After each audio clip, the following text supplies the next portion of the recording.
stage at the Women Tech Global Conference. My name is Margot Miller. I am from TopTal and Start Canada podcast, and I am your host for the main stage for the rest of today in the American time zone that many of us are looking at now.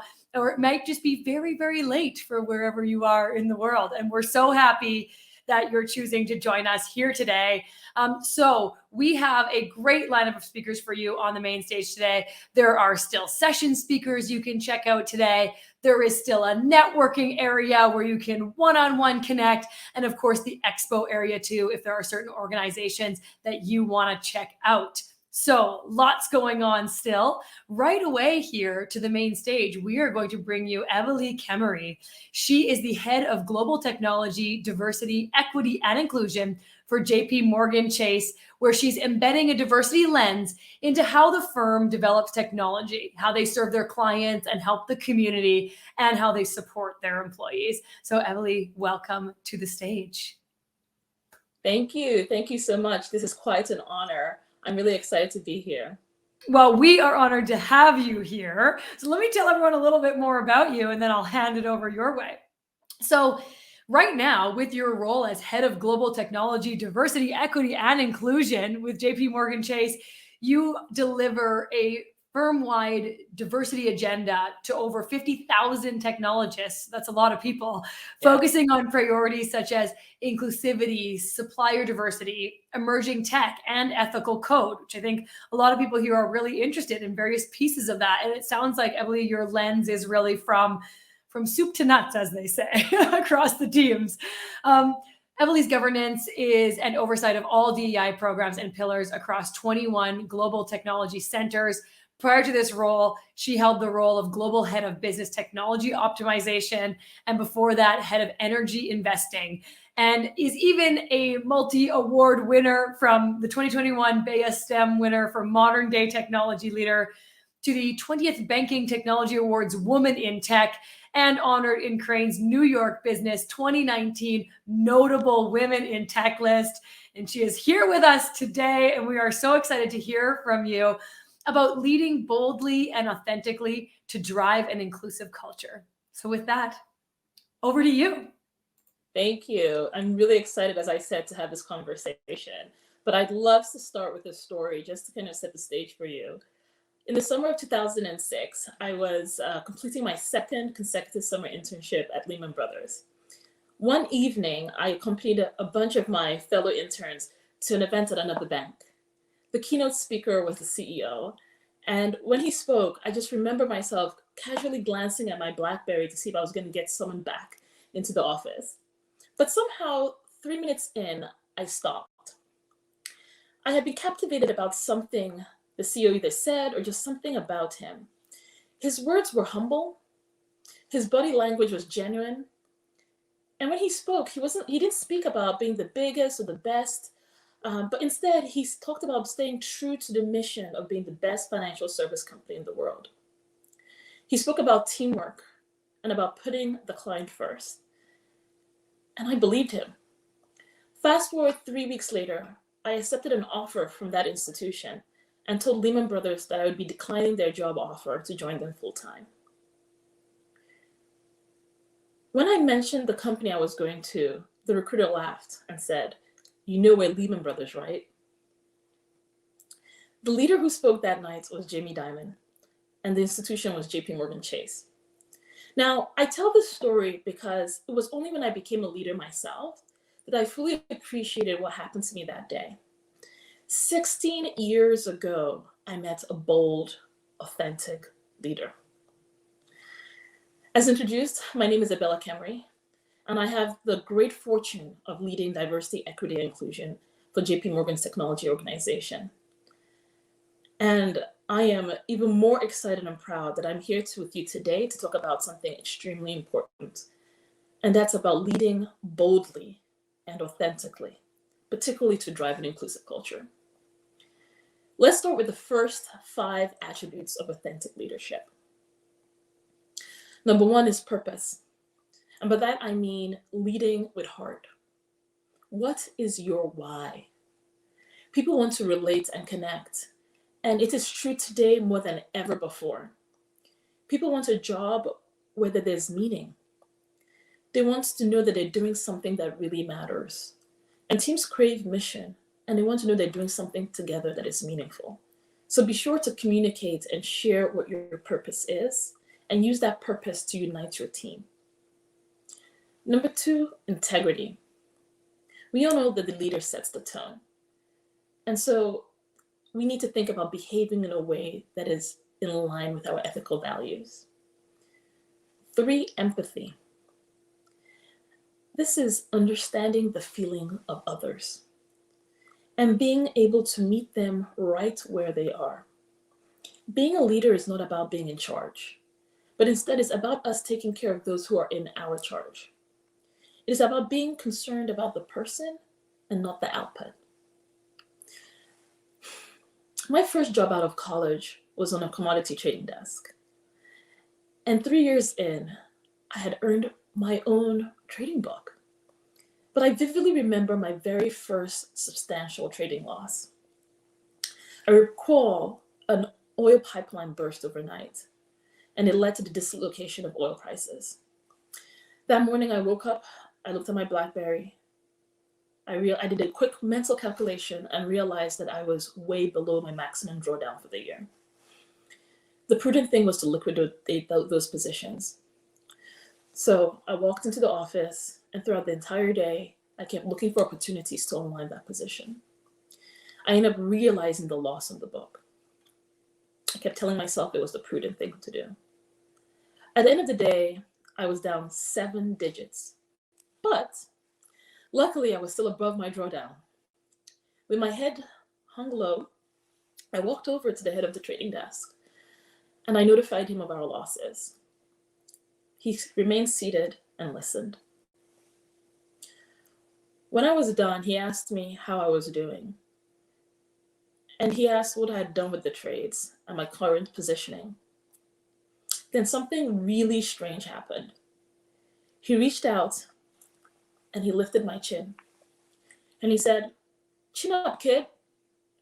Head up and go out there and fight another day." That evening, he sent me the most uplifting email of my career. I went on to end the year positive, actually beating my P&L target for that year. I credit my own resiliency to that defining moment. I was shown empathy. Number 4, transparency. This is the combination of honesty, vulnerability, and keeping real. This includes how you show up and how you share information. Transparency is a key attribute that eliminates suspicion. Let's just talk about suspicion for a second. Suspicion erodes trust, and it can take us years to build trust, but only a little suspicion, not proof, will destroy it. And the 5th attribute, I find this to be very, very important, is consistency. Consistency reinforces trust in who you are and how you show up. So now that we're armed with those 5 attributes, let's explore inclusive cultures. An inclusive culture is one that accepts, embraces, and harnesses our differences. Notice I didn't mention representation or diversity.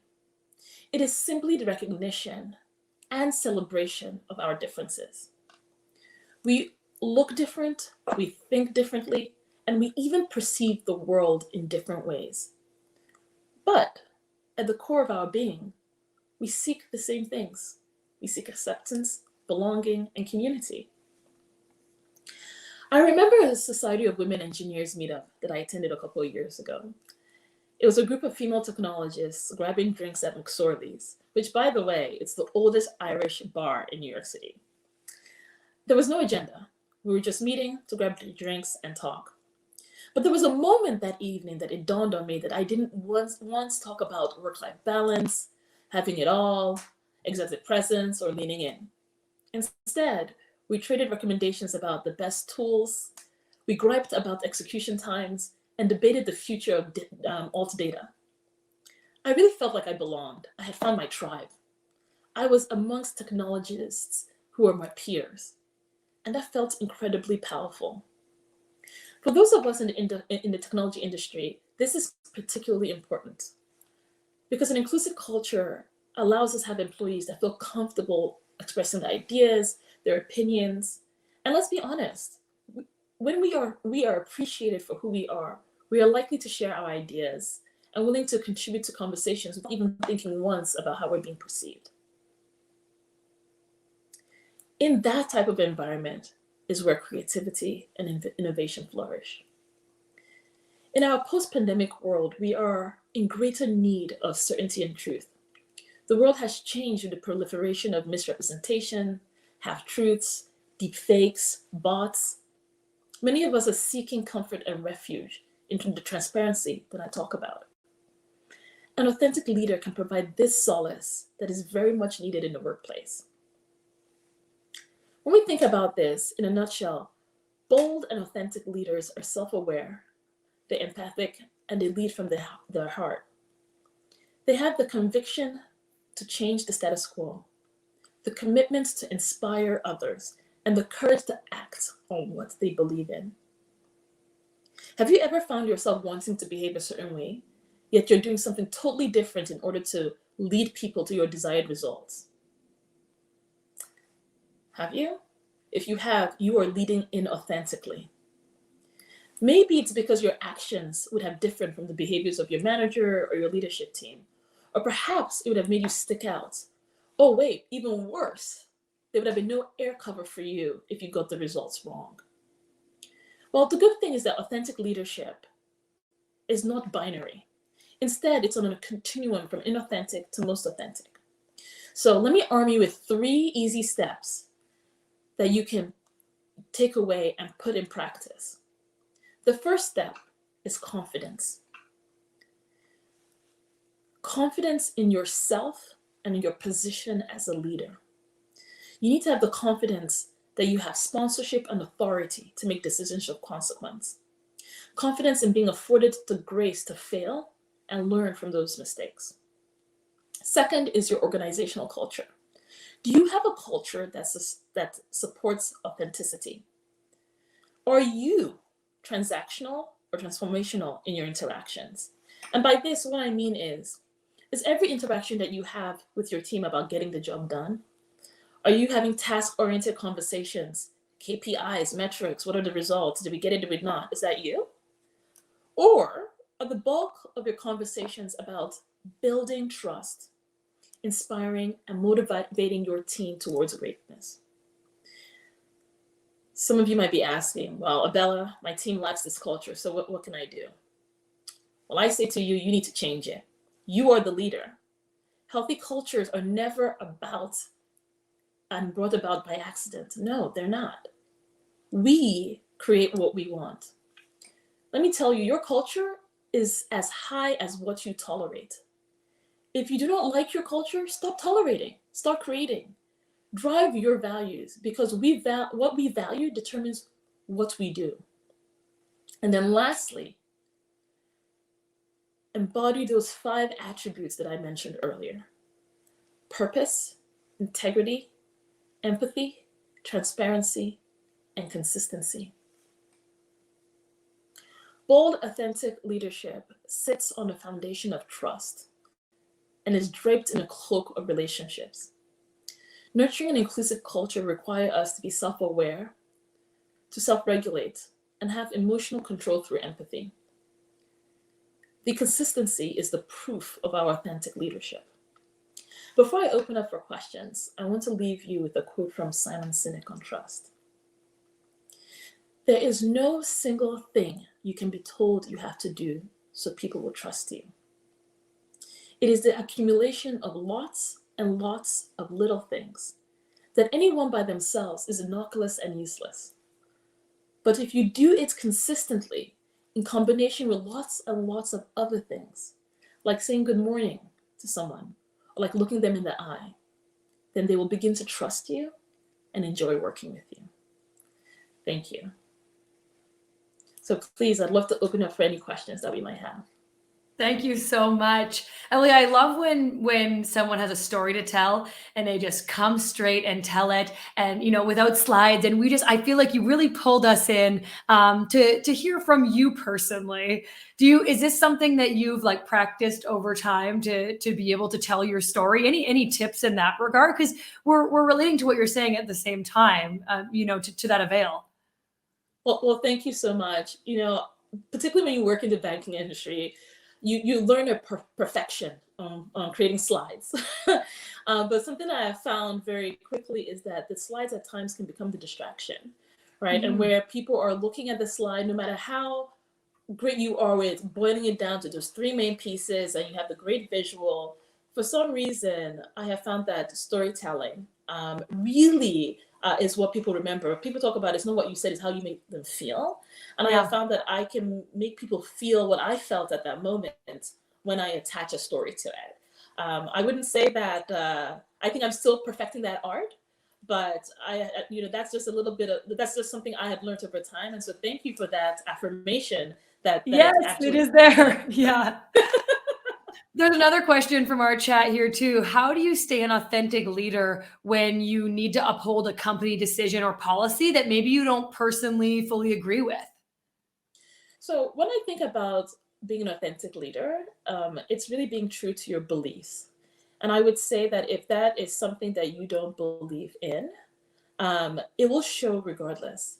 What could be coming out of your mouth will be totally different between what you're doing or saying. And I think that any true company respects if we differ from decisions and policies. It's okay to voice that, but we all recognize that we have to stay within policy and not all policy that we agree with. But as I said, being authentic is being true to your values, and you can lead and execute on policy, but you would be inauthentic to say that you believe in that policy. Mhm. Good advice and maybe a hard situation for some. Yes. We did have another question in the chat asking us about if you had book recommendations.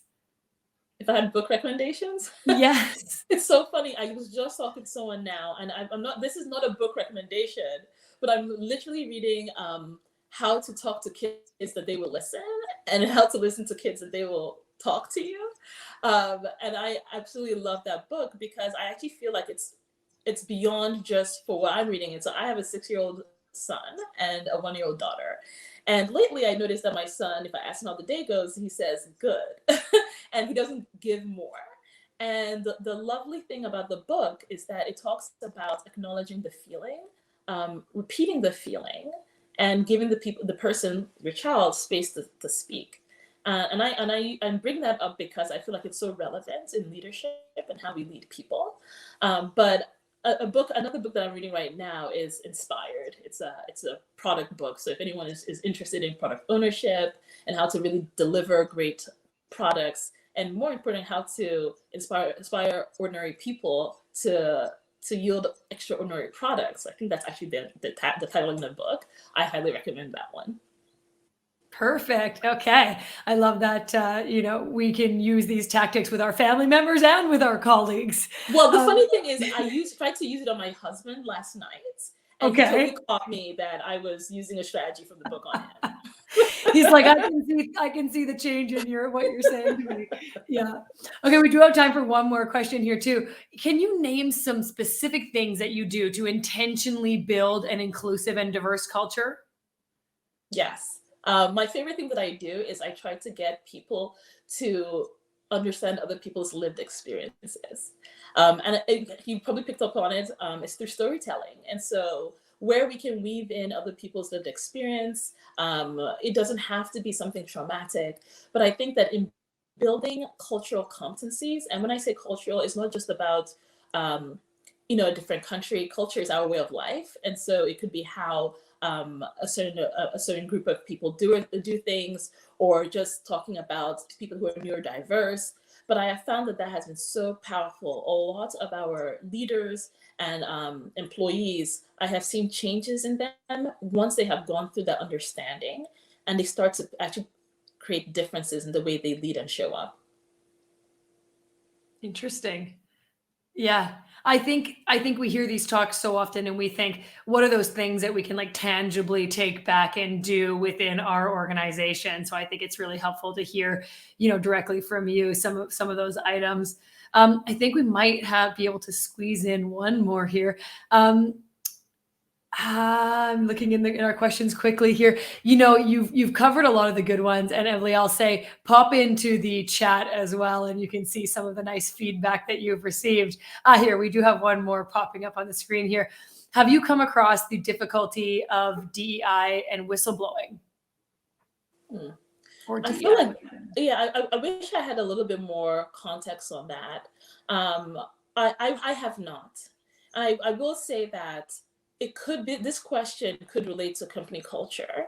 I see no reason in why celebrating people's differences, um, making people feel included, recognizing that we all matter would equate to whistleblowing, right? And so I do think that that might, but if someone finds themselves in that situation, I feel like it's more about the culture and the environment that that person is placed than whistleblowing and DEI being overlapping. If that's clear. Yeah. Yeah. And to your point, it's hard to sometimes get into perfect answers without the full context, but I think that was a great place to start. So that is all the time that we have for today. But thank you so much for being here. It's clear from the questions and that we just got in the comments that this was a very inspiring talk for many. So thank you so much for joining us today at the Women Tech Global Conference, and enjoy the rest of your day. Thank you. Thank you for having me. Thank you all for showing up and listening. Stay blessed.